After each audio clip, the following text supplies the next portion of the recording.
What's up mga kanasuboy, magandang hapon. Nandito nga pala tayo sa Kalamba, sa Pasiano. Dito sa, alam niyo masasati ko pa rin natin titirahan. Ito nga pala yung kotse natin si Blade. Ngayon mga kanaso, yan. Medyo madugyot na siya eh. Ngayon lilinisin natin muna si Blade, tapos lilinisin din natin yung dalawang motor natin dito na. Yan, si Bumble at si Beat. Ito yung nga pala yung bagong motor natin na si Bloody. Yan. Yan yung motor na inaano ngayon natin, yan yung motor na yan. Yan yung inaano natin. Kumbaga siya yung bago natin project motor. Binubuo natin kasi binila natin ng bagong bearings yan. Bearings, pakpak. Ngayon kulang-kulang pa kasi yan.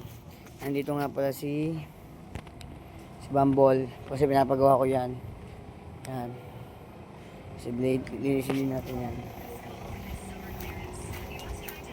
Yan o.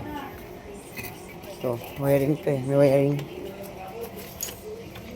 Yan o. Ipabit yung wiring. Yan. Ngayon, ang gagawin natin, kakaros muna natin si Blade. Si Blick. Gagawin muna natin, kakaros natin yun. Yan, let's go.